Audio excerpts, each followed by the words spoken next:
Bismillahirrahmanirrahim. Innal hamdalillah nahmaduhu wa nasta'inuhu wa nastaghfiruh wa na'udzu billahi min shururi anfusina wa min sayyiati a'malina. May yahdihillahu fala mudilla lahu wa may yudlil fala hadiya lahu. أشهد أن لا إله إلا الله وحده لا شريك له وأشهد أن محمدا عبده ورسوله. يا أيها الذين آمنوا اتقوا الله حق تقاته ولا تموتن إلا وأنتم مسلمون. يا أيها الناس اتقوا ربكم الذي خلقكم من نفس واحدة وخلق منها زوجها وبث منهما رجالا كثيرا ونساء واتقوا الله الذي تساءلون به والأرحام إن الله كان عليكم رقيبا. يا أيها الذين آمنوا اتقوا الله وقولوا قولا سديدا يصلح لكم أعمالكم ويغفر لكم ذنوبكم ومن يطع الله ورسوله فقد فاز فوزا عظيما. أما بعد فإن أصدق الحديث كتاب الله وخير الهدي هدي محمد صلى الله عليه وعلى آله وسلم وشر الأمور محدثاتها وكل محدثة بدعة وكل بدعة ضلالة وكل ضلالة في النار. إخوان في الدين أعزكم الله. Marilah kita senantiasa untuk memanjatkan syukur kepada Allah Subhanahu wa ta'ala atas segala karunia nikmat yang telah Allah limpahkan kepada kita semua hingga pada kesempatan siang hari ini. Dengan izin Allah Subhanahu wa ta'ala kita bisa berkumpul di salah satu dari rumah-rumah Allah Subhanahu wa ta'ala. Mudah-mudahan dengan kita senantiasa mensyukuri terhadap nikmat-nikmat yang Allah limpahkan kepada kita semua, kita dikategorikan, dikelompokkan ke dalam golongan orang-orang yang mendapatkan janji Allah Subhanahu wa ta'ala, yaitu adanya tambahan dari segala kenikmatan dari Allah Subhanahu wa ta'ala. Sebagaimana Allah nyatakan, la in syakartum la azidannakum wa la in kafartum inna azabi lasyadid. Jika kalian mensyukuri atas segala nikmat yang telah aku limpahkan kepada kalian, pasti, sungguh pasti akan aku tambahkan nikmat tersebut kepada kalian. Dan jika kalian mengkufuri terhadap nikmat yang telah aku limpahkan kepada kalian, sesungguhnya azabku amatlah pedih. Karena itulah kita didorong oleh syariat untuk senantiasa mengingat terhadap segala kenikmatan yang telah Allah limpahkan kepada kita, mensyukurinya, dan kemudian mewujudkan segala nikmat tersebut di jalan Allah Subhanahu wa ta'ala. Sebagaimana dinyatakan oleh Syekh Muhammad bin Shalih Al-Utsaimin rahimahullah atau para ulama lainnya, bahwasannya mewujudkan syukur nikmat tidak semata-mata dengan hanya mengucapkan dengan lisan ucapan alhamdulillah, tetapi mewujudkan niat, mewujudkan hamdalah, rasa syukur, juga harus disertai dengan keyakinan, mengakui bahwasannya nikmat tersebut adalah dari Allah Subhanahu wa ta'ala. Karena sesungguhnya ketika seseorang mengakui, meyakini bahwasannya kenikmatan yang dia peroleh adalah dari Allah Subhanahu wa ta'ala, sesungguhnya dan pada hakikatnya dia telah menjadikan bahwasannya tanpa pertolongan Allah Subhanahu wa ta'ala dirinya tidaklah memiliki kemampuan apapun. La haula wa la quwwata illa billah. Tidak ada daya dan kekuatan kecuali dari Allah Subhanahu wa ta'ala.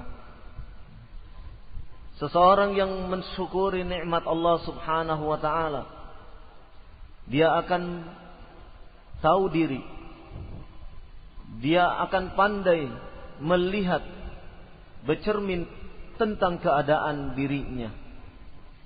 Oleh karena itulah seseorang yang senantiasa bersyukur, mensyukuri atas segala nikmat yang telah Allah limpahkan, niscaya akan memberikan berbagai kebaikan kepada dirinya. Maka pada kesempatan siang hari ini saya ingin menyampaikan beberapa hal yang terkait dengan nasihat, dan nasihat ini tentu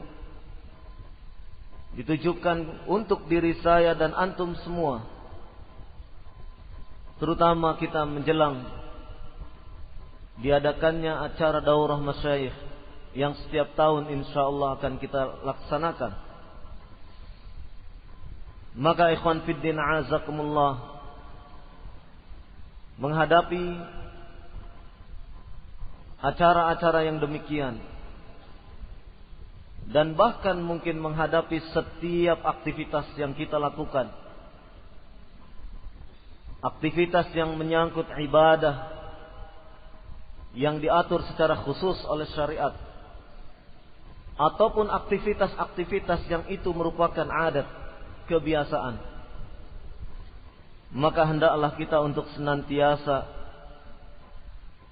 memperbaiki keadaan niat kita, islahun niyah, memperbaiki keadaan niat kita, karena sesungguhnya amalan tergantung daripada apa yang diniatkan di dalam hati kita. Sebagaimana dinyatakan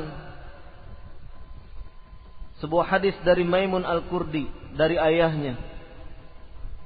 Hadis ini terdapat di dalam Sahih At-Targhib wa Tarhib.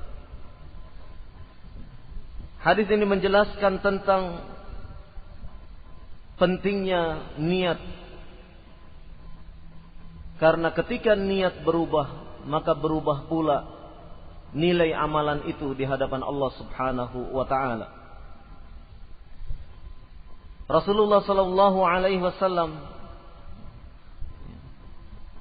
bahwasannya dia Maimun Al-Qurdi dari ayahnya, mendengar Rasulullah sallallahu alaihi wasallam bersabda, ayyuma rajulin tazawwaja imra'atan ala ma qalla minal mahri aw kathura laysa fi nafsihi ay yu'addiya ilaiha haqqaha khada'aha famata wa lam yu'addi ilaiha haqqaha laqiyallahu yawmal qiyamat wa huwa zanin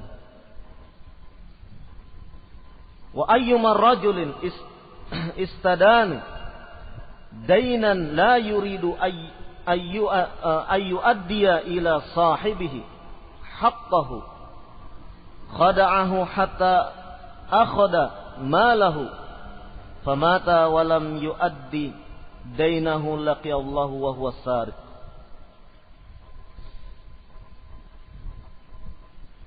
Seseorang yang dia menikahi seorang wanita atas mahar, baik jumlahnya sedikit ataupun banyak, laisa fi nafsih, dan tidak ada pada dirinya, ayu adya ilaiha haqqaha, untuk menunaikan hak pada wanita yang dinikahinya tersebut, yaitu menyerahkan maharnya. Khada'aha, kemudian dia melakukan tipu daya kepada wanita tersebut. Famata walam yuaddi ilaiha haqqaha, kemudian laki-laki ini meninggal dunia sebelum dia menyerahkan hak pada wanita tersebut. Laqiyallahu yaumal qiyamati wa huwa zanin, kemudian dia mati dan bertemu Allah subhanahu wa ta'ala pada hari kiamat dalam keadaan dia berstatus sebagai pezina. Dan seorang laki-laki yang dia melakukan transaksi hutang, la yuridu ayyuaddiya ila sahibihi haqqahu, kemudian dia mengendaki untuk kemudian tidak menunaikan kewajiban melunasi hutangnya, melunasi haknya. Khada'ahu, kemudian dia melakukan tipu daya, hatta akhadha malahu, kemudian dia mengambil harta dari temannya tersebut. Famata walam yuaddi dainahu laqiyallah wa huwa sariq, kemudian dia meninggal dunia dan dia belum menunaikan, melunasi hutangnya tersebut, maka dia berjumpa dengan Allah subhanahu wa ta'ala dalam keadaan status dia sebagai pencuri. Dari hadis ini kita akan melihat pentingnya kedudukan niat. Seseorang yang berniat menikahi wanita, tetapi kemudian dia meniatkan bahwasannya maharnya itu tidak akan diberikan kepada wanita yang dinikahinya tersebut, dan kemudian sampai meninggal dunia dia memang tidak berniat untuk menyerahkan mahar tersebut, maka ditulis dia sebagai seorang pezina. Demikian juga seorang yang berhutang dan dia tidak berniat untuk melunasi hutang kepada saudaranya, maka ketika dia mati bertemu dengan Allah subhanahu wa ta'ala, maka statusnya sebagai pencuri. Inilah pentingnya niat di dalam hati. Dan banyak sekali hadis-hadis yang terkait dengan masalah ini. Syekh Muhammad Nasiruddin Al-Albani juga menukilkan sebuah hadis di dalam kitab beliau Ahkamul Janaiz.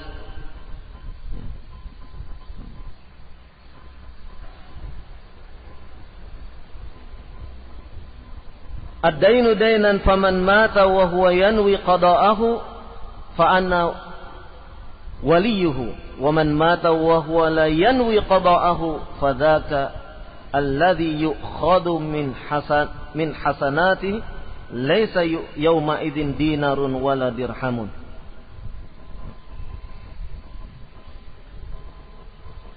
Hutang itu ada dua hal yang terkait dalam masalah hutang. Seseorang yang mati, kemudian dia berniat akan melunasi hutangnya, maka kata Rasulullah sallallahu alaihi wasallam, fa ana waliyuhu, maka akulah yang akan menjadi penanggung daripada hutang tersebut. Wa man mata la yanwi qada'ahu, dan barang siapa yang mati sementara dia tidak memiliki niat untuk menyelesaikan hutang-hutangnya, fadzaka alladhi yu'khadhu min hasanatihi, maka kemudian kebaikan yang dia kumpulkan pada hari kiamat kelak, kebaikan selama di dunia yang dia kumpulkan, maka kebaikan tersebut akan diambil. Laisa yauma idzin dinarun wala dirhamun, karena pada hari itu tidak ada lagi dinar ataupun dirham. Maka ikhwan fiddin azakumullah, syahid daripada hadis ini menunjukkan bahwasannya masalah niat ini amatlah sangat penting sekali untuk kita perhatikan. Seseorang yang kemudian niatnya menyelisihi dari apa yang semestinya dituntunkan di dalam syariat, maka niscaya amal yang dia perbuat akanlah menjadi sesuatu yang sia-sia. Dan sebagaimana pula hadis yang ma'ruf kita kenal, hadis dari Amirul Mukminin Abi Hafiz Umar ibn al-Khattab radhiyallahu anhu, sami'tu Rasulullah sallallahu alaihi wa ala alihi wasallam yaqul, innamal a'malu binniyat wa innamal likulli imri'in ma nawa, faman kanat hijratuhu ila Allah wa rasulih fahijratuhu ila Allah wa rasulih, wa man kanat hijratuhu lid-dunya yusibuha aw imra'atin yankihuha fahijratuhu ila ma hajara ilaih.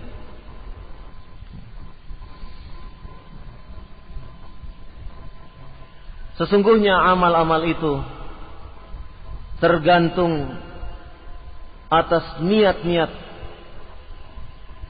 dan sesungguhnya setiap individu tergantung dari apa yang telah diniatkannya. Barang siapa yang niat hijrahnya karena Allah dan Rasulnya, maka hijrahnya kepada Allah dan Rasulnya. Dan barang siapa yang hijrahnya karena dunia atau menghendaki menikah dengan seorang wanita, maka hijrahnya atas apa yang telah dia niatkan padanya.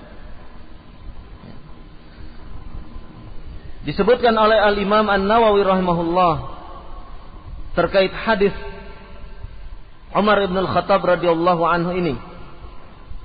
Kata Al-Imam An-Nawawi rahimahullah, dalla al-hadis ala anna an-niyata mi'yaru litashihil a'mal, fahaitsu saluhat an-niyah saluhal amal, wa haitsu fasadat fasadal amal. Hadis ini menunjukkan sesungguhnya niat itu adalah mi'yar, menjadi timbangan, menjadi tolak ukur litashihil a'mal, atas sah atau tidaknya satu amal, atas kesahihan daripada amal-amal seseorang. Dilihat dari sisi apabila saluhat an-niyah, apabila niatnya memang dia itu baik, saluhal amal, maka amal itu pun akan menjadi sesuatu yang bernilai, yang baik. Tetapi apabila niat tersebut jelek, maka sungguhnya amal itu pun akan mengalami kerusakan. Niatnya rusak, maka amalnya pun rusak. Dan apakah niat itu? Kata Asy-Syaikh As-Sa'di rahimahullah, amman niyatu, adapun niat itu, fahiyal qasdu lil amali, taqarruban ilallahi wa talaban limardatihi wa thawabih. Niat adalah al-qasd, sesuatu yang maksud daripada untuk seseorang itu untuk melakukan amal.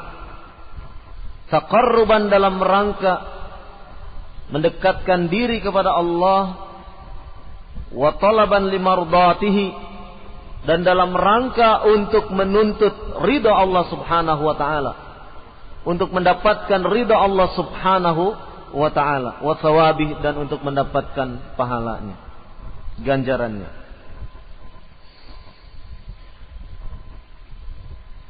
Dan disebutkan oleh Asy-Syaikh Muhammad bin Shalih Al-Utsaimin rahimahullah terkait hadis daripada Umar Ibn Al-Khattab radhiyallahu an, hadzal haditsu aslun azimun.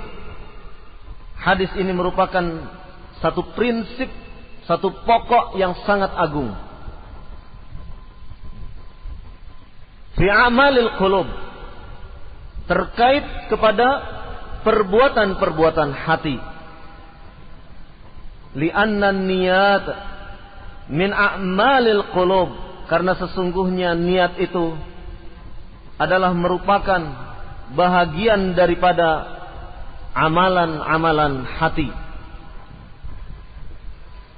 Kemudian Asy-Syaikh Muhammad bin Shalih Al-Utsaimin rahimahullah menukil pendapat daripada ulama. Qala al-ulama wa hadzal haditsu nisful ibadat. Disebutkan oleh para ulama bahwasanya hadis ini merupakan setengah dari ibadah-ibadah. Li'annahu mizanul a'mal al-batinah. Karena sesungguhnya hadis ini merupakan mizan, timbangan untuk amal-amal yang bersifat batin. Qala wa haditsu Aisyah radhiyallahu anha, man ahdatsa fi amrina hadza ma laysa minhu fa huwa rad, wa fil lafz, atau dalam lafaz lain, man amila amalan laysa alaihi amruna fa huwa rad. Hadis ini yang dikeluarkan oleh Imam Bukhari dan Imam Muslim. Hadis dari Aisyah radhiyallahu anha ini nisfuddin, merupakan setengah agama. Li'annahu mizanul a'mal adh-dhahirah, karena sesungguhnya hadis tersebut merupakan timbangan atas amal-amal yang bersifat zahir. Maka apabila kita perhatikan dari pernyataan yang dinukil oleh Syekh Muhammad bin Shalih Al-Utsaimin rahimahullah, hadis Umar bin Al-Khattab radhiyallahu anhu merupakan hadis nisful ibadat, setengah daripada peribadahan itu sendiri, karena sesungguhnya hadis itu merupakan timbangan untuk amal-amal yang bersifat batin. Adapun hadis Aisyah radhiyallahu anha, man amila amalan laisa alaihi amruna fahuwa rad, barang siapa yang melakukan satu amal sedangkan amal atau perbuatan tersebut tidaklah kami perintahkan, maka amal tersebut tertolak. Hadis ini merupakan nisfuddin, karena merupakan timbangan untuk sah tidaknya amal-amal yang bersifat zahirah, yang bersifat sesuatu yang bisa kita lihat.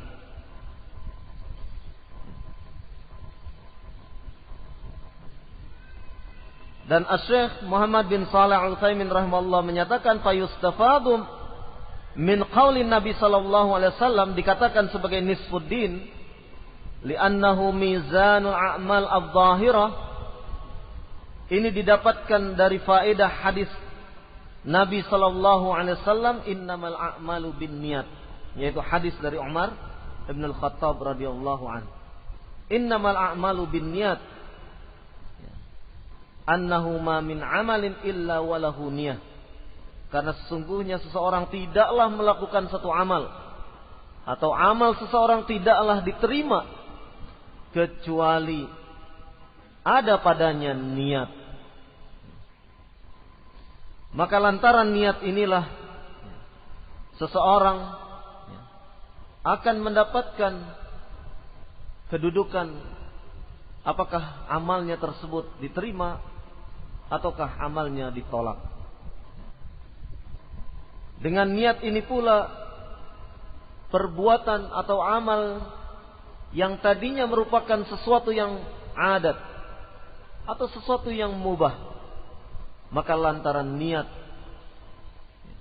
maka amalan tersebut bisa menjadi sesuatu yang bernilai di hadapan Allah Subhanahu wa ta'ala. Seperti seseorang yang makan dan minum. Seseorang yang makan dan minum, ini adalah adah, satu perbuatan rutinitas, kebiasaan sehari-hari, sesuatu hal yang mubah. Tetapi manakala ketika dia makan, ketika dia minum, diniatkan dalam rangka untuk memenuhi apa yang telah diperintahkan oleh Allah Subhanahu wa ta'ala, atau diniatkan dalam rangka untuk menghidupkan sunnah-sunnah yang telah dicontohkan oleh Rasulullah sallallahu alaihi wa ala alihi wasallam, maka perbuatan yang tadinya merupakan sesuatu yang mubah, sesuatu yang rutinitas, akan bernilai sebagai satu bentuk ibadah, yang tentu ibadah itu akan bernilai di hadapan Allah Subhanahu wa ta'ala. Semua ini lantaran karena faktor niat, adanya perbedaan niat. Dan sebaliknya, seseorang yang melakukan amalan makan minum hanya lantaran mengikuti kebiasaan, maka yang demikian ini tidaklah terhitung sebagai satu amalan ibadah. Maka ikhwan fiddin azakumullah,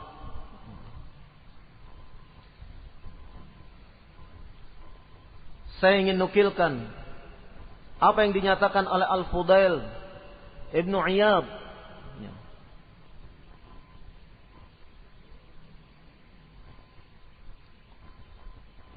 yang dinukil oleh Ibnu Qayyim rahimahullah di dalam kitab beliau Fadlul Ilm.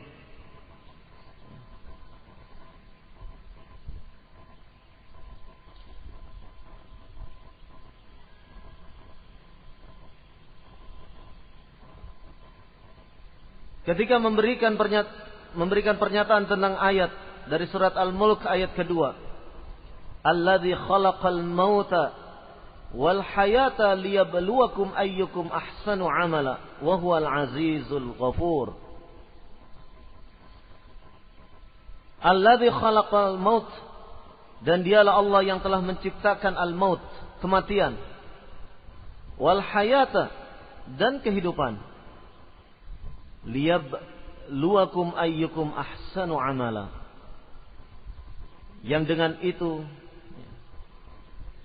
sesungguhnya sebagai satu ujian bagi kalian, ayyukum ahsanu amala, siapakah yang lebih baik di antara kalian, siapakah yang lebih baik amalnya di antara kalian, wa huwal azizul ghafur, dan dia Allah Subhanahu wa taala maha perkasa lagi maha mengampuni. Qala Al-Fudail Ibnu Iyad rahimahullah, wa huwa akhlasul amalu wa aswabuh, dia adalah amal yang paling ikhlas dan paling benar. Qalu, kemudian ditanyakan, ya Aba Ali, wahai Aba Ali, ma akhlasuhu wa aswabuh, apa yang dimaksud dengan yang paling ikhlas dan paling benar amalnya? Qala, maka jawab Al-Fudail ibn Iyad rahimahullah, innal amala idza kana khalisan wa lam yakun shawaban lam yuqbal. Sesungguhnya amal apabila ditunaikan dengan ikhlas, wa lam yakun shawaban, tetapi dalam prakteknya tidak dilakukan secara benar, lam yuqbal, maka amal tersebut tidaklah akan diterima. Wa idza kana shawaban wa lam yakun khalisan, dan apabila amal tersebut ditunaikan dalam praktek ternyata dia benar tetapi niatnya tidak ikhlas, lam yuqbal, maka amal itu pun tidaklah diterima. Hatta yakuna khalisan shawaban, sehingga kemudian amal tersebut dilakukan dengan ikhlas dan benar. Fal khalisu ayyakuna lillahi. Adapun yang dimaksud dengan al khalis, hendaklah amal itu lillahi, karena Allah Subhanahu wa taala semata. Waswabu, adapun yang dimaksud dengan amal itu dilakukan dengan benar, ayyakuna ala sunnati, hendaklah amal tersebut selaras dengan as-sunnah an-nabawiyah. Wa qad qala ta'ala, faman kana yarju liqa'a rabbih falyamal 'amalan salihan wa la yusyrik bi'ibadati rabbih ahada. Maka barang siapa yang mengharapkan perjumpaan dengan Allah Subhanahu wa taala, dengan Rabbnya, falyamal 'amalan salihan, maka hendaklah dia beramal saleh, wala yusyrik bi'ibadati rabbih ahada, dan hendaklah tidak menyekutukan di dalam peribadahan kepada Rabbnya dengan sesuatu pun. Dari surat Al-Kahfi ayat 110 ini kita melihat ada dua unsur bahwasannya seseorang yang mengharapkan perjumpaan dengan Allah Subhanahu wa taala, maka hendaklah dia beramal dengan baik, beramal yang saleh. Kemudian yang kedua, hendaklah dia tidak menyekutukan di dalam melaksanakan ibadah, menyekutukan Allah Subhanahu wa taala dengan sesuatu pun. Maka kata Ibnu Qayyim rahimahullah, fa hadha huwal amalul maqbul alladhi la yaqbalullahu minal a'mali siwa. Dan inilah bentuk amalan yang diterima, yang tidaklah Allah menerimanya dari amal-amalan yang ditujukan kepada selainnya.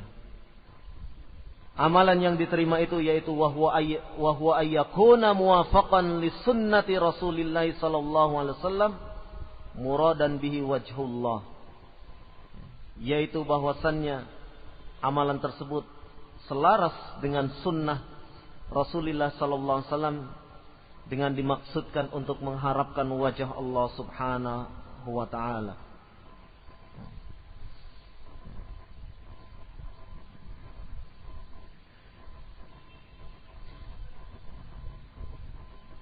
Dan dikatakan oleh Ibnu Qayyim rahimahullah, wala yatamakkanu al-'amilu minal ityani bi'amalin yajma'u hadzainil wasfain illa bil ilm. Maka tidaklah mungkin seseorang yang berbuat melakukan satu amal, kemudian mendatangkan amal mengumpulkan dua sifat, yaitu amal yang khalis dan amal yang shawab tersebut, dikumpulkan dua sifat ini illa bil ilmi, kecuali dengan ilmu.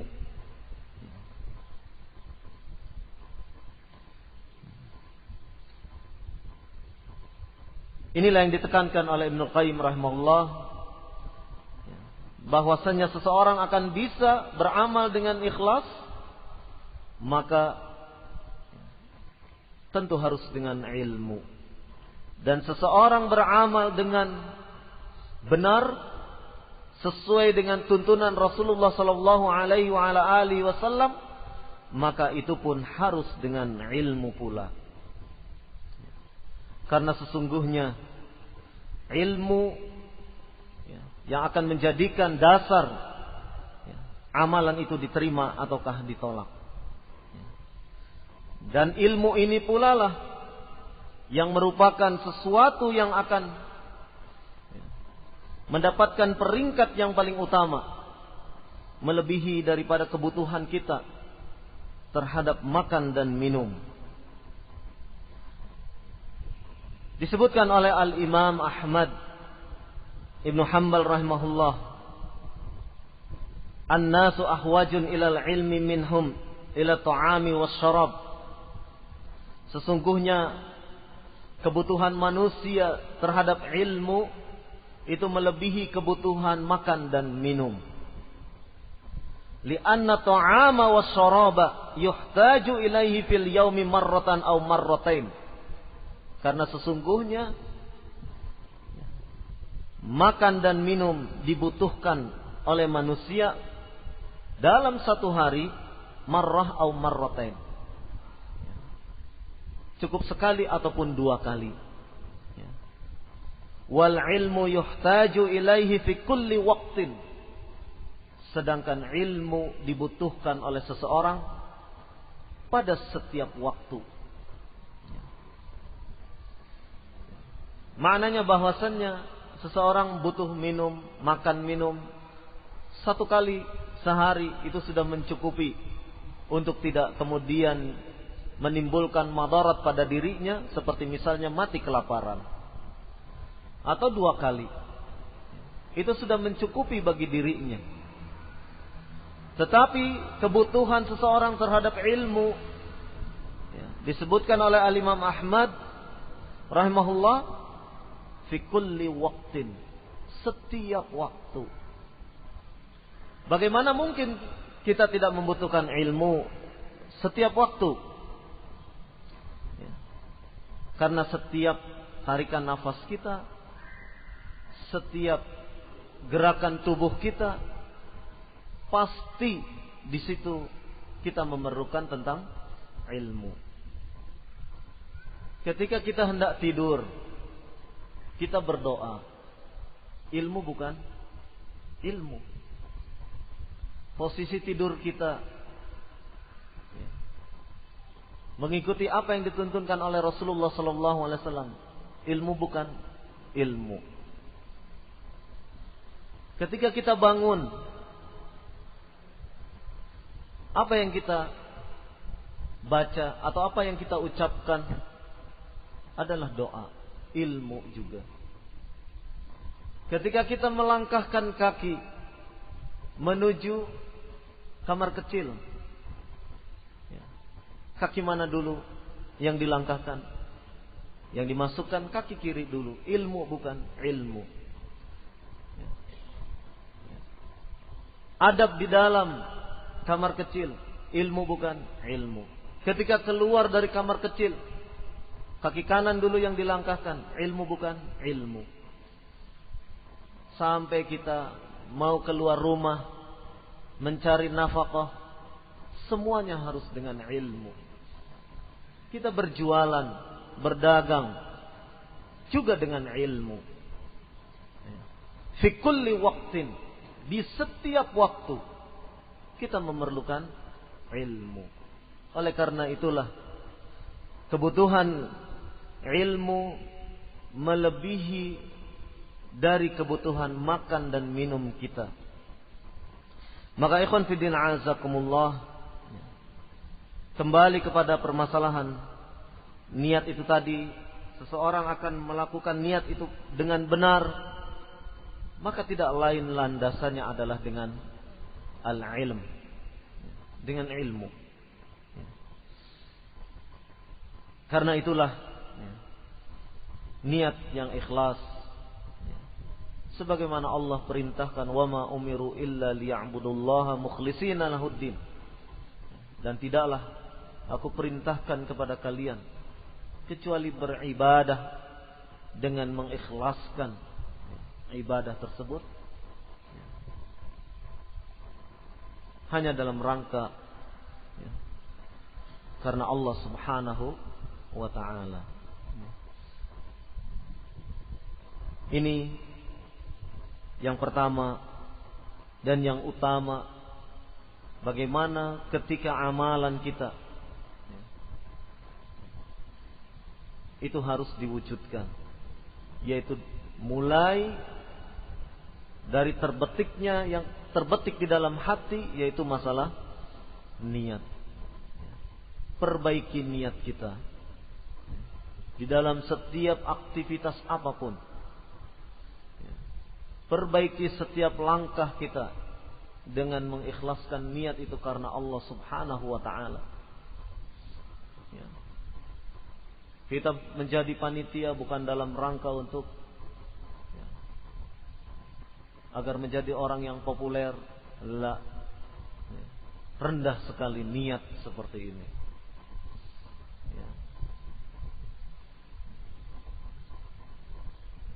Kita beramal adalah semata-mata karena Allah, dan Allah memerintahkan kepada kita untuk melakukan perbuatan-perbuatan yang bisa membawa maslahat kepada umat. Janganlah lantaran aktivitas-aktivitas dengan landasan niat yang demikian rendah, hanya karena urusan dunia, atau hanya lantaran urusan-urusan yang sepele, kemudian niat seseorang menjadi berubah. Niat seseorang menjadi berubah.